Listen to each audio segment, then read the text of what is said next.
Good morning. Today I just have to give God all the glory for where I find myself in life right now because, you know, 8 years ago it was a different place. I had lost one of my youngest brothers to an untimely death, sudden, and um, just as a little background, I did have some mental health challenges for quite some time, since like 2000.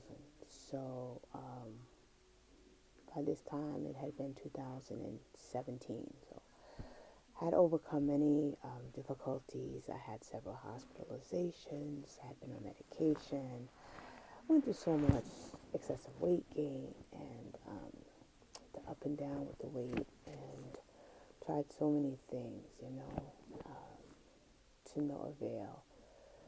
But, I ended up working in the mental health field, and I learned so much about, recovery and addiction issues, even though I really never had an addiction issue other than sugar, right? Food. Um, but I overcame so much, but I got blindsided this time because I wasn't expecting him to die. And I remember that day when my daughter called me to tell me, and I'm thinking, like, why would she lie to me or joke about this? And I let out this blood curdling scream. But, I didn't believe it. I didn't believe that he was dead. And for the whole week, when people were making preparation, I was really in denial. And then the day of the funeral, that's when it hit home. And I didn't even go up to see the body. I didn't cry. But when the usher was trying to urge me to go up to the front to see the body, I just lost it. And they had to call the ambulance. They carried me out of there. And I remember my pastor had came, and he was trying to pray over me, and my godmother and one of my aunts, my favorite aunt. They were all there with me trying to calm me down, and I was just going, ballistic. And I started speaking in, I don't know, language. So long story short, my godmother and my aunt, they accompanied me in the ambulance, and I just blacked out. Fast forward, I'm in the mental health ward, and I had never been in the hospital more than 2 weeks. I was there for 6 weeks, and I just remember having a lot of just really strange thoughts. I had these stories in my mind about people being after me. The crazy part is I never thought of my brother during this time. This was what like brought it on. And many people visited me in the hospital, including my pastor and first lady, and they prayed for me. And at first nothing really changed. I kind of stayed to myself. I only came out for meals. You know, um, I took a lot of showers because I'm kind of obsessive about that. But other than that, I was really out of my mind. I even remember at one point thinking that Chris Brown was after me, like, to do me harm. Like, I'm a nobody. He didn't know me, right? So anyway, I had all these different kind of things, and I used to just write all the time, write down things, and I had a lot of strange behaviors, like using my toothpaste to clean stuff in my room, just unbelievable stuff. But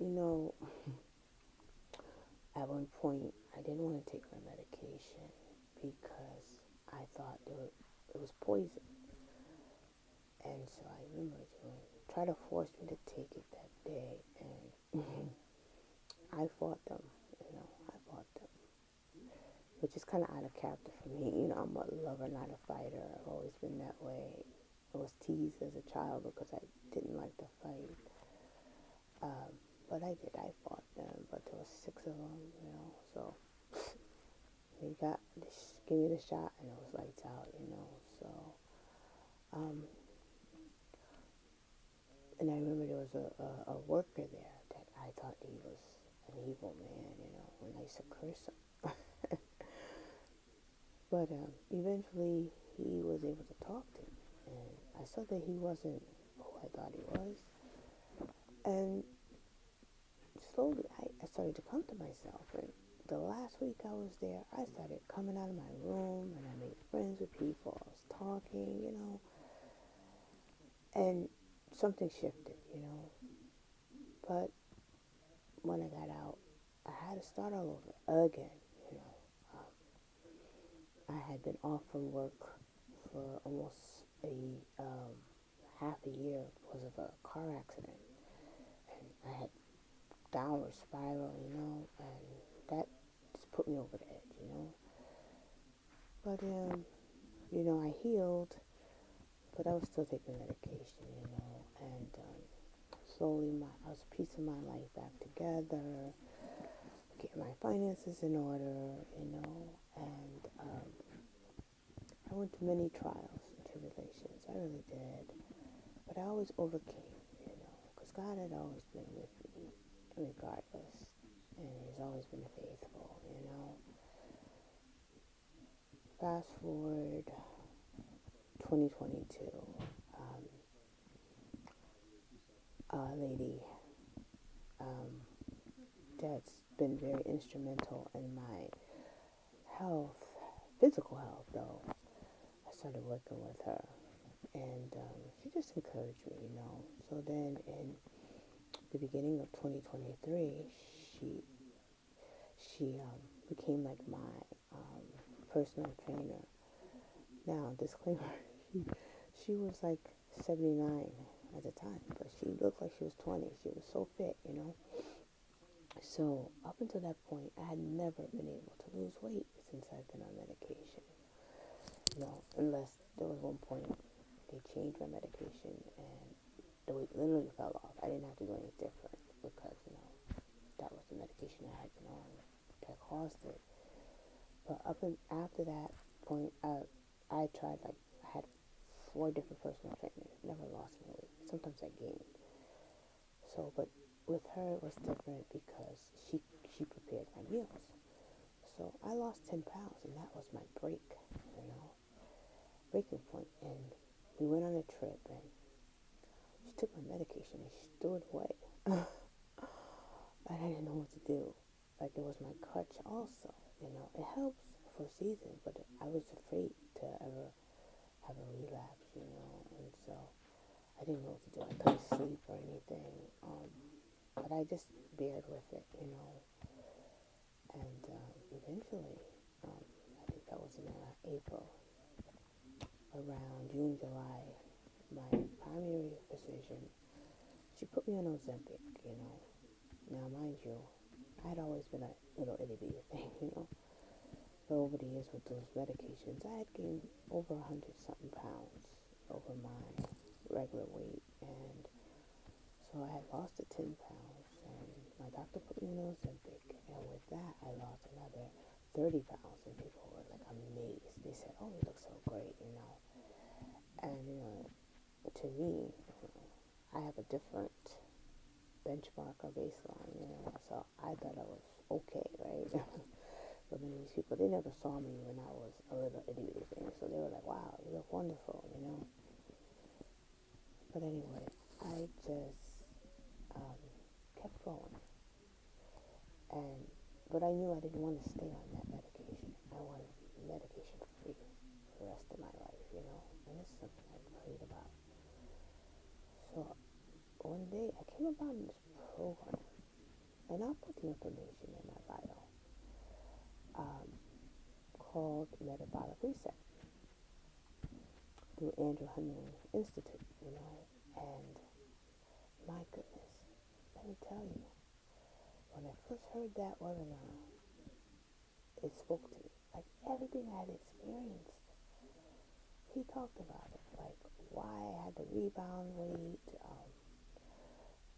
why people, when they lose weight, their face looks so drawn, the struggles with cravings. I mean, everything I experienced. He talked about it, the science behind it, and the solution. He had the solution, you know. And I immediately booked a call. Long story short, I embarked on that journey in December of 2023, and I lost over 40 pounds. You know, I had a goal. I was going to attend my 30th year reunion at my alma mater, you know, my undergrad, which was Yale University. And I didn't want to look, you know, sorry for being fat and ugly and old, right? So, let me tell you, I lost the weight in all the right places. You know, my waist, I lost 9 inches off of my waist alone. And a total of, I believe, 26 inches off my body, my thighs, my upper arms, you know, and a little bit off my hips, you know, too much on the breast part. But anyway, and I lost all that weight, and I felt good, you know, and I was doing walking every day too. Anyway, I reached my goal, and I went to my reunion, and I felt fantastic. You know, it's like I regained my youth, you know, and so I also started doing some things, pursuing some long-held dreams, you know, like, you know, I had written a book many years ago, back in 2005, called A Toothless Tale, and it's still available, actually, on Amazon.com, and believe it or not, my brother that passed away, Rashid David Hines, you know, he had illustrated that book for me, and that his illustration is what made that book, you know. But anyway, being a published author had always been a childhood dream, you know, and I did it in 2005, but in 2024, I started, like, reviving old dreams, you know, and I started working with a partner on YouTube, educating people about mental illnesses and stuff, and things that people can do, you know. I still have that YouTube channel, you know, and by the grace of God, I hope to continue educating people about, you know, living with mental illness, and most importantly, overcoming, and I couldn't do it without God, the grace of God, the love of God, and all the people that He brought into my life, you know, and most importantly, my 3 kids, they saved my life, because there were days, in the early days when I first started experiencing these mental illness symptoms, where, for lack of a better word, you know, I really didn't want to wake up again, you know, but I wasn't the one that would take my own life, you know. I didn't want to cause pain to myself, or any more pain than I was already experiencing, but there were days when I just begged the Lord to take me, you know, but He didn't do it, and so, and if it hadn't been for my kids, though, because I wanted them to know a mother's love, because there's none like it on this earth, and I didn't want them to be alone in the world, and not have that mother's love, you know, not have, like, I had a wonderful mom and dad, and I wanted them to have that too, and so I dug deep, you know, and like I said, you know, what it is to have to dig so deep just to get out of bed, and put one foot in front of the other, and to do it over and over and over again, not because you want to, but because somebody else needs you, and that's what saved me, you know. And I did the hard work. I went to therapy, I went to groups, I did it all, educated myself, and I say all that to say is that, you know, God is so good. You know, some people don't choose to believe in him, but it's undeniable that if it wasn't for his grace, I wouldn't be here. I can't give anyone else the credit for that, you know. And I know that his word is true. You know, he said all things work together for good for them that love him and are called according to his purpose. Like everything. The dreadful things, the uncomfortable things, the ugly things, the beautiful things, you know, the shameful things, you know, all of it. And today I stand before you, and I'm going after my dreams, you know. One day I want to have a retreat center, a wellness center for people with mental illness, and God is positioning me now to make that a reality, you know. He's been preparing me all along. I have, you know, the ideas, and I have the training, I have the stories of success, I have it all, and so I'm moving forward with that, and I have many other dreams too that I'm working on right now, you know. Like, my goal is to be a light in a dark world, and you know, the thing about mental illness is everybody knows somebody with it, and one of the things that I did on my job was we wanted to bust stigma. You know, many cultures, you know, they don't want to acknowledge it, and because of the stigma, people don't reach out for help.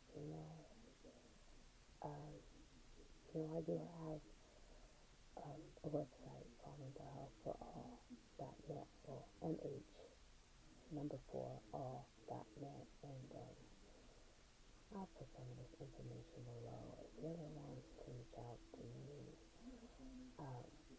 Maybe to see how you can be a part of this dream, you know, this vision.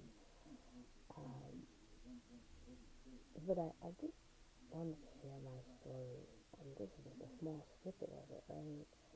There's so many stories within the story that we shall overcome, you know. Those that hope in the Lord, they will not be ashamed, you know. If your hope is in him, and you love him, you know. And I mean really love him, not with words.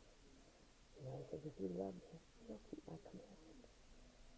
If you love the Lord and you have submitted yourself to him, giving your life to him, he will not fail you.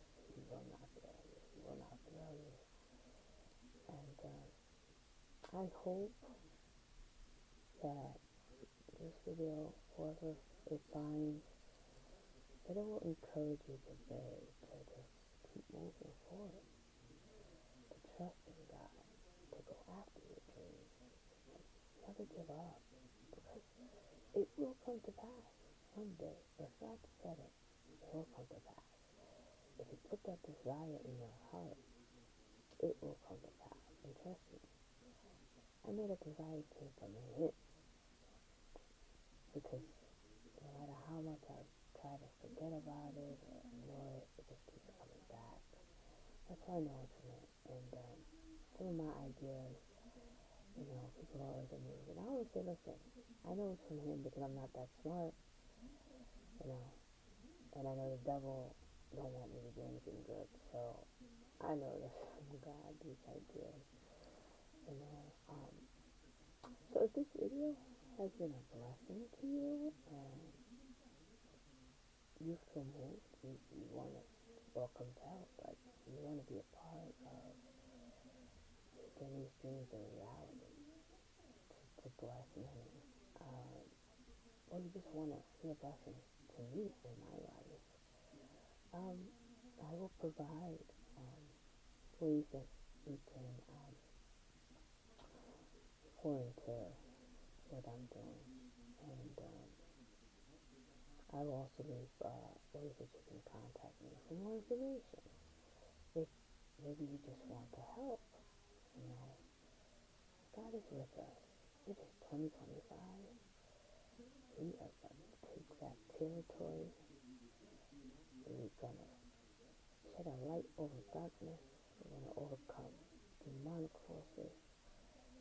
God is going to restore us, restore our minds, renew us, bind up the brokenhearted, heal us, you know. God is with us. God is with you. God is with you. Have a wonderful day and be blessed. Bye-bye.